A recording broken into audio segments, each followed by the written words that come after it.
There was a man, see, a good man who went to work every morning before the sun bothered to stretch.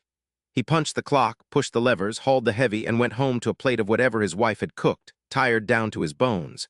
Day in, day out, a steady rhythm, a relentless march. He saw other men, some younger, some no smarter, rise a little higher, get a little further, and he'd scratch his head and wonder what the hell he was missing. He worked just as hard, sometimes harder, didn't he? He kept his nose clean, his word true. What was the secret ingredient? He watched the ones who got ahead, and they didn't seem to be doing anything different during the workday, not anything he could see. What he didn't realize, not yet, was that the true building blocks of success, the hidden mortar that held it all together, weren't being laid out in the bright, busy hours, but in the quiet, lonely dark, in the relentless grind that nobody ever bothered to watch.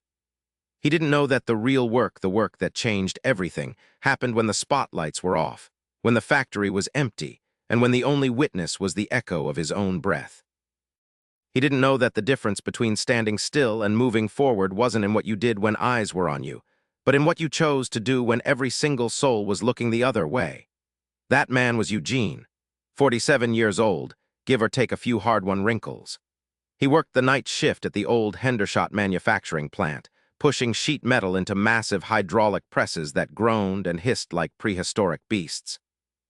His face, when it wasn't cast in the harsh, flickering fluorescent light of the factory floor, carried the faint, ingrained sheen of industrial grease and the deeper, more permanent lines etched by time and worry.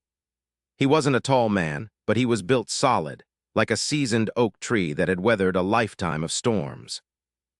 His shoulders had a permanent slight stoop, not from weakness, but from years of carrying heavy loads, both the literal kind on the factory floor and the invisible kind in his own head.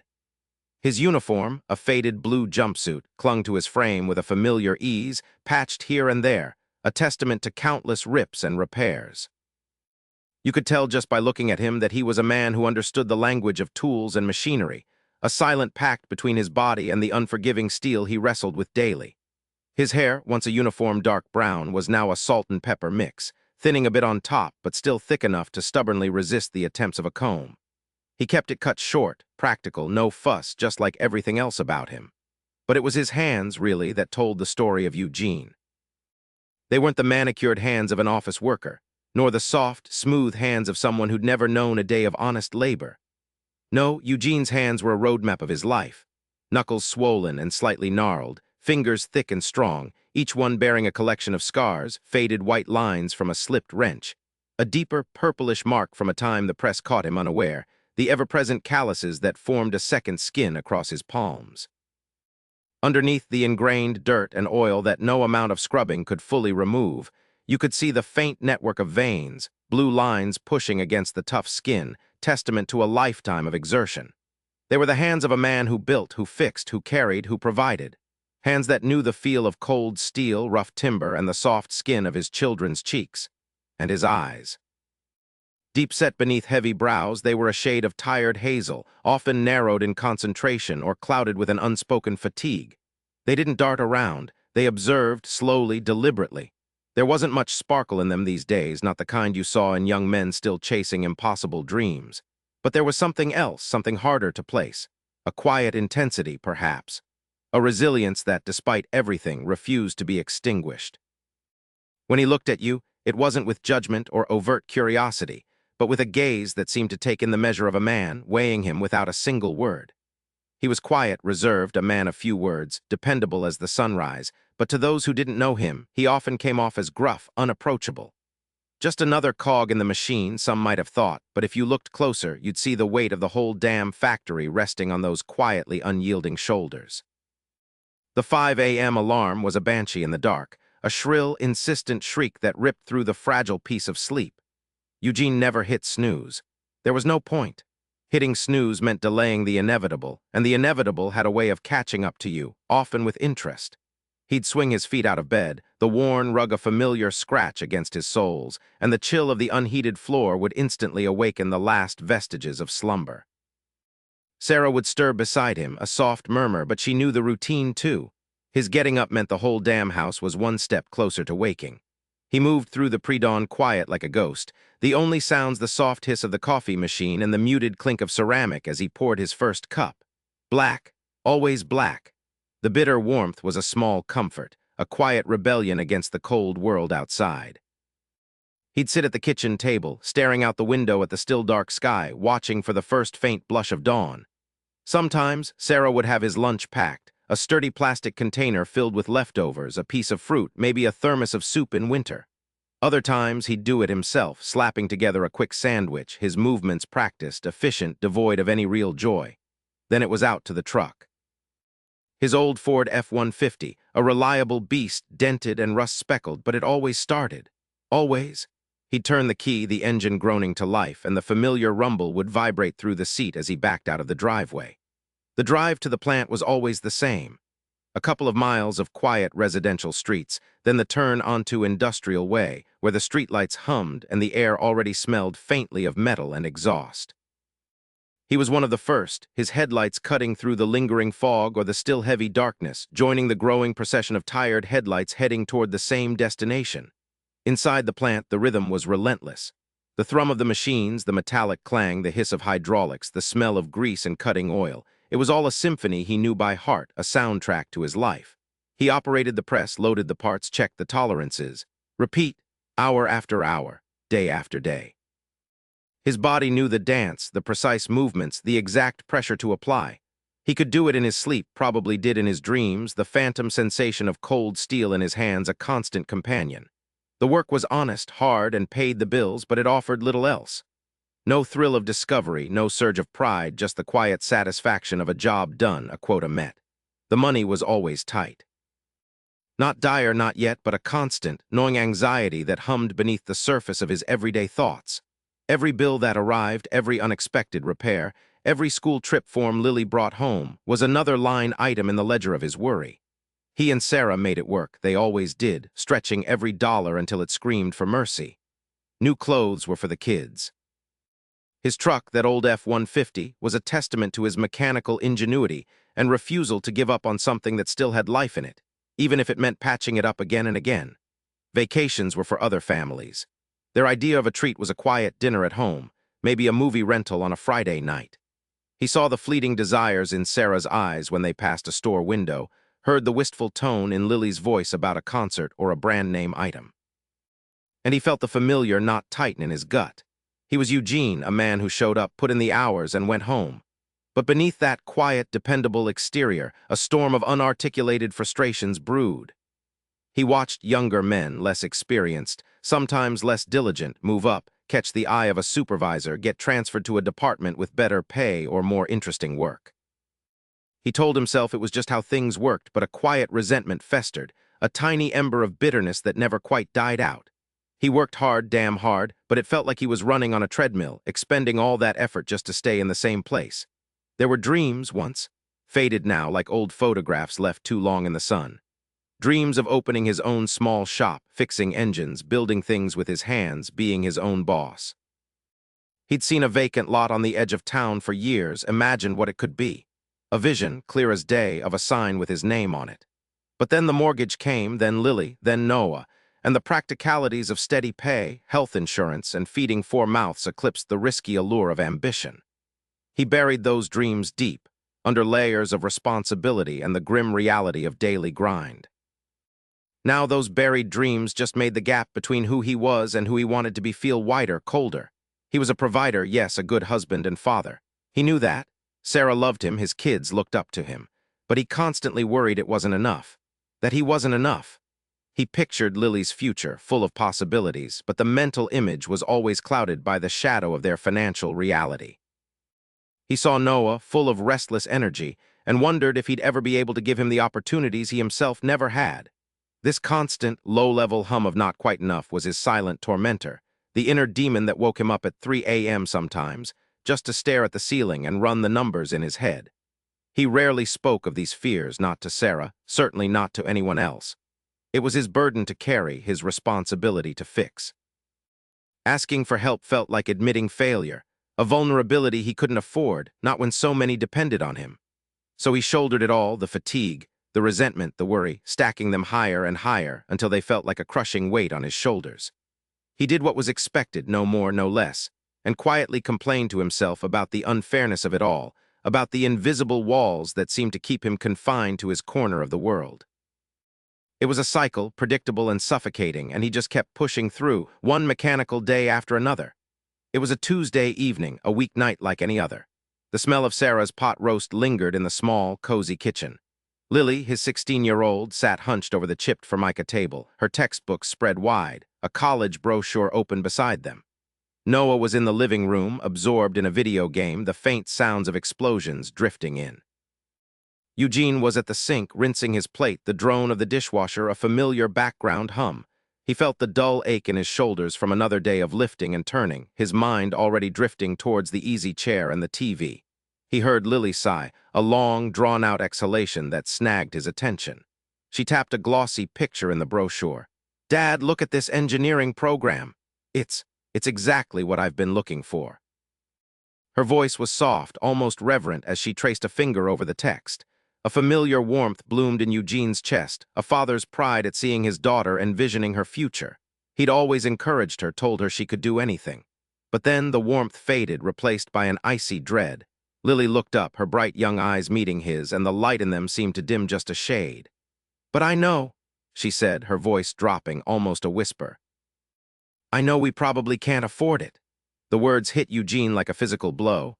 Not loud, not angry, just a quiet resignation in his daughter's voice, a self-imposed limit born from a reality he hadn't protected her from. It wasn't a question or a complaint, but a simple, stark statement of fact. She hadn't even let the dream fully take root before she'd pulled it back, pruned it because of the invisible chains she felt. He saw the flicker of hope in her eyes extinguish, replaced by that same familiar shadow that had haunted his own. His throat tightened. He wanted to tell her she was wrong, that nothing was out of reach, but the words felt hollow even before they formed. What right did he have to tell her that, when he himself had felt stuck for so long? He just nodded, mumbled something noncommittal about looking into it, and walked slowly to the living room, the weight of her unspoken sacrifice settling heavy on his chest. That night, 3 a.m. arrived, cold and unforgiving. Eugene lay wide awake, staring at the textured ceiling, the dark contours familiar, oppressive. Sarah slept soundly beside him, her breathing even. But for Eugene, sleep was a distant shore he couldn't reach. Lily's words echoed in the silence, amplified, distorted, accusing. "I know we probably can't afford it." He rolled onto his side, then his back again, a restless phantom in his own bed. He ran his calloused hand over his face, feeling the stubble, the lines of fatigue etched around his eyes. What had his life become? A cycle of work, bills, quiet resentment, and just enough effort to keep the wolves from the door, but never enough to build anything truly better. He saw it all with brutal clarity now. The years he'd spent just showing up, doing his minimum, watching the clock. The opportunities he'd let slip by because they required a little extra, a little more sweat, a little more thought than he was willing to give. He'd always told himself it wasn't his fault, that the system was rigged, that luck wasn't on his side. He'd blamed the economy, the company, the world. But now, in the unforgiving glare of his own conscience, he saw the truth. He had become complacent. He had grown comfortable in his complaints, letting them be a shield against the effort required for change. He'd resented the lack of recognition, but he hadn't done anything to earn it beyond the bare minimum. He'd settled. The image of Lily's face, the fading hope in her eyes, burned behind his eyelids. He had promised himself silently when his kids were born that he would give them more. He would break the cycle. And here he was, staring at a ceiling, a prisoner of his own making, watching his daughter pull back from her dreams because he hadn't done enough. Not the company, not the economy, but him. He had chosen the path of least resistance, and now his family was paying the price. The shame was a bitter taste in his mouth, a searing heat in his gut. He was 47, almost 50, and he felt like he'd been treading water his whole adult life, just keeping his head above the surface while the current pulled him nowhere. The weight on his shoulders now felt truly crushing, not just from the daily grind, but from the years of unseen compromises, the silent surrender of his own ambition. This wasn't just about affording college. It was about pride, about dignity, about being the man he told himself he was, the man his children deserved. He closed his eyes, but there was no escape from the relentless truth. He finally pushed himself upright, sitting on the edge of the bed. The old springs groaned a protest that mirrored the one in his bones. The house was utterly silent, wrapped in the deep slumber of pre-dawn. He looked at his calloused hands, hands that had built and repaired, but lately had only maintained. A quiet rage, cold and steady, began to simmer beneath his skin. Enough, he thought, the word a steel trap closing shut in his mind. Not a shout, not a whisper, just a firm, unyielding conviction that settled in his gut. Enough of this half-life. Enough of the excuses. Enough of letting fear dictate what my family deserves. He didn't know how. He didn't have a map. But the road he'd been on, the one paved with quiet resignation, that road was closed. Closed for good. Now this is where the story truly starts for a man like Eugene. Most folks, they make a grand decision, then wait for Monday, or next month, or for someone to notice. They tell themselves they'll start soon.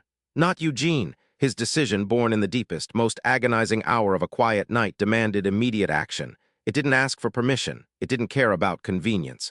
The alarm, usually a jarring blast at 5 a.m., hadn't even chirped. He was already up, moving. Sarah stirred beside him, a soft sigh in the darkness, but he slipped out of the room silently, like a shadow breaking free. The kitchen was still dark, the air cool, holding the faint scent of yesterday's dinner. He made coffee, strong and black, the only sound the low gurgle of the pot, a comforting counterpoint to the turmoil in his chest. He pulled on his work boots, the laces familiar beneath his fingers, then his worn work jacket, its fabric smelling of oil and steel. Every instinct, every well-worn groove of habit screamed at him to follow the usual routine. Leave at 6:30, arrive at 6:50, clock in at 6:55. Just enough time to avoid trouble, just enough to not stand out. But today was different. He picked up his lunch pail, swung it into his other hand, and glanced at the old digital clock on the microwave. 5:20 a.m., an hour and 10 minutes before he usually even considered leaving the house. His mind, a well-trodden path of comfort and predictability, offered up 100 reasons not to. What's the point? Nobody will notice you're early. You'll just be tired later, screw up your whole rhythm. It's stupid, Eugene. You're too old for this. The voices of doubt, those old, comfortable companions, started to chirp, insidious and persuasive. For a second he wavered, his hand hovering over the doorknob, his heart thudding a slow, heavy beat against his ribs. The easy thing, the Eugene before thing, was to sit, drink his coffee in peace, maybe watch the news, and leave at the usual time, saving himself the effort. But then he saw Lily's face again, her young eyes holding that flicker of hope, then quickly dimming as she uttered, "I know we probably can't afford it." The memory was a fresh wound, twisting in his gut, sharper than any ache in his back. And suddenly the voices of doubt sounded like the chains he'd been dragging his whole life, heavy links of resignation and unfulfilled potential. He took a deep, shuddering breath, the cold morning air stinging his lungs, a sharp reminder of the world outside. He pushed the door open. The truck started with a familiar rumble, louder than usual in the still night. The road to the plant was deserted, streetlights casting long, lonely shadows that stretched and danced in his headlights.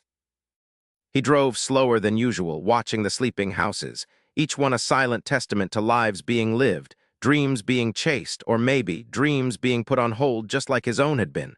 He pulled into the vast employee lot. Only a handful of cars were there, mostly maintenance and security personnel. The parking spot he usually vied for, the one closest to the entrance, was wide open. He parked, cut the engine, and sat for a moment in the sudden, jarring silence, the dark, monolithic mass of the factory looming ahead, its familiar, low hum a distant thrum against the stillness. A new wave of doubt hit him, stronger now that he was here on the precipice of doing something truly out of character. What are you even going to do? Stand there? Look like an idiot? You don't have a plan. You'll just make more work for yourself. He gripped the steering wheel, knuckles white, the plastic cold beneath his desperate fingers. He didn't have a specific plan. He just had the need to do something, anything, and a gut-deep understanding that true change, the kind that built a life, the kind that opened doors for his kids, wasn't about the grand, public gestures. It was about the things nobody saw, the quiet, relentless grind. The effort poured into the darkness. He got out of the truck. The cold bit through his jacket, raising goosebumps on his arms. He walked towards the employee entrance, the bored night guard raising an eyebrow at his early arrival. Eugene just gave a curt nod, his face unreadable, and clocked in. The machine spit out the time, bright red digits. 5:48 a.m., an hour and 7 minutes early. The factory floor was mostly empty, a cavernous space of sleeping machines and hushed shadows. A few overhead lights cast pools of sickly yellow on the grease-stained concrete, highlighting dust motes dancing in the cold air. His usual workstation, the old lathe, sat silent, waiting. Eugene walked over, not to start it up, not yet, but to look. Really look. He ran a calloused hand over the cold metal, feeling the faint tremor of its slumbering power. For years, he'd just used it, kept it clean enough, fixed it when it broke. But he'd never really seen the grit accumulating in the gears he usually ignored, the faint wobble in the tool holder he'd learned to compensate for, the dust settling thick in the recesses. He found a rag, a can of cleaner he hadn't touched in months, and started. It was clumsy at first, his movements stiff in the cold, the silence amplifying the scrape of the rag, the hiss of the spray. But as he worked, a strange peace settled over him. This wasn't just cleaning. It was an act of recognition, a silent apology to the old machine for all the years he'd taken it for granted, just like he'd taken so much else for granted. By the time the first shift workers started trickling in, blinking in the still dim light, Eugene was already at his post, the lathe gleaming under the yellow overheads, humming a little smoother, a little happier. Nobody noticed. Nobody said a word. And that was okay. That was the point. The next morning was harder. The alarm at 4:30 a.m. felt like a punch to the gut. His muscles ached from the previous day's shift, compounded by the hour he'd spent hunched over the lathe. Sarah stirred beside him, murmuring something incoherent in her sleep. He wanted to pull the covers over his head, to pretend the alarm hadn't gone off, to just sleep. The thought of the cold, silent factory, the lonely drive, felt like a punishment. "What are you doing, Eugene? This is stupid. Nobody cares." The voice in his head was a familiar, insidious whisper trying to drag him back to the comfortable resentment of his old routine. But then he saw Lily's face again, her words echoing. "I know we probably can't afford it." He swung his legs out of bed. Days turned into a grueling blur. Day 3, day 7, day 14. Every morning was a battle. His body screamed for more sleep. His mind conjured elaborate excuses. The truck sometimes just sat in the driveway for an extra 5 minutes, engine idling as he fought the urge to just turn around, to go back inside, to concede defeat. He was learning every machine, every process, tackling the forgotten corners, the broken fixtures, the tasks that nobody else wanted or even noticed needed doing. He found himself in the back of the plant, head under a sputtering valve, grease up to his elbows, long after his shift was supposed to end, the exhaustion pressing down on him like a physical weight. There was a Tuesday, the second week, when he nearly broke. He'd barely slept, Noah had been up sick, and he'd spent the early hours battling a clogged filter on the packing line. By noon, a headache was pounding behind his eyes, and the incessant clang of the presses felt like hammers against his skull. The supervisor, a young guy named Mark, brisk and oblivious, walked by and casually tossed him an extra inventory sheet for a rush order. "Can you get this done by end of shift, Eugene? And make sure it's perfect. Boss is on my ass about it." Eugene looked at the stack of forms, then at the clock, then at his aching hands. His jaw tightened. He wanted to shout, to tell Mark to shove his rush order, to point out all the invisible hours he'd already poured into this place, the work nobody saw, the effort nobody appreciated. He wanted to walk out, just go home, bury himself in the couch, and forget about lathes and inventory and ungrateful bosses. The old Eugene, the resentful Eugene, roared in his chest, hot and furious. He took a slow, deep breath, the stale factory air doing little to cool his anger. He stared at the sheet in his hand, feeling the cheap paper crumple slightly under his grip. This wasn't about Mark. This wasn't about the boss. This wasn't even really about the money anymore. This was about Lily. This was about him. It was about proving to himself first and foremost that he was capable of more, that he wouldn't be defined by the easy path, the path of least resistance. He looked at the stack of forms, then at his own 2 hands, steady despite the tremor of fatigue. He wouldn't quit. Not on them. Not on himself. Not now. He just quietly nodded, tucked the sheets under his arm, and walked towards the inventory bay. He worked through his lunch break, the gnawing hunger in his stomach a dull counterpoint to the sharp sting of his resolve. He made no sound, no fuss, just methodically, meticulously, filled out the forms, his pen scratching out each number with deliberate precision. The old Eugene would have done it, sure, but he would have complained about it, muttered under his breath, let the resentment fester. The new Eugene just worked. He embraced the quiet solitude, the unseen effort. He was building something, brick by unglamorous brick, and he was doing it for an audience of one: himself. The victory wasn't in finishing the task. It was in enduring the desire to quit, and choosing once again to keep going. The days bled into weeks, each sunrise a silent challenge, each sunset a quiet victory. Eugene kept showing up an hour before his shift started, the factory floor still a sleeping giant of cold steel and hushed air. He'd walk the lines, checking gauges, tightening a loose bolt he'd spotted the day before, just familiarizing himself with the hum and groan of every machine. He wasn't asked to do it. Nobody saw him do it. But he did it. Then he'd stay late, sometimes just 10 minutes, sometimes an hour, sweeping up, organizing parts, tackling the jobs everyone else dodged. The grease traps, the leaky valve in the corner, the back-breaking stack of inventory that needed to be moved by hand. He learned to fix the cantankerous old forklift that always stalled, learned the quirks of the ancient drill press that chewed up bits if you didn't treat it right. He wasn't on a mission to impress or to climb. He was on a mission to learn, to master, to contribute, in ways that the old Eugene would have scoffed at. At home, the garage lights started burning later, too. Old Mrs. Henderson's lawnmower, Mr. Davies' sputtering generator, a kid's broken bicycle. Word spread on the block quietly that Eugene was the man who could fix things. The extra cash, though modest, started to accumulate in a separate envelope designated for Lily.